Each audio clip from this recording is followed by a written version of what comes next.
So I've got a Kenmore Pro.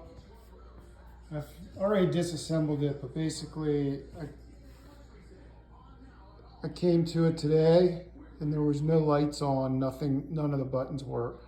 And this is a Kenmore Pro dishwasher. So, make a long story short, I removed all these screws that are on the interior of the door.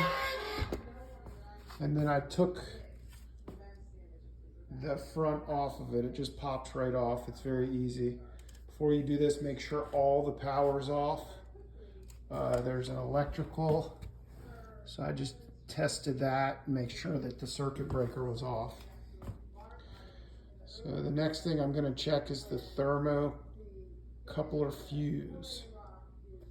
And what you do is this just pops off,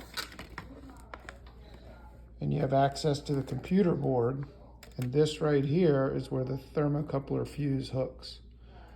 And these just pull right off.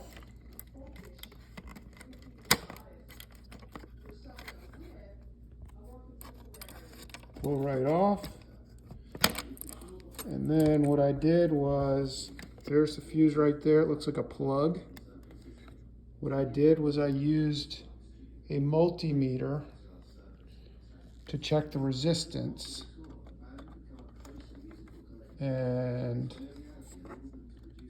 when you check the resistance there, the multimeter doesn't budge, meaning the fuse is not working, and it continues to show 1 on there. Whereas if it was working and there was continuity, it would beep. So one thing I did to test this was I made a little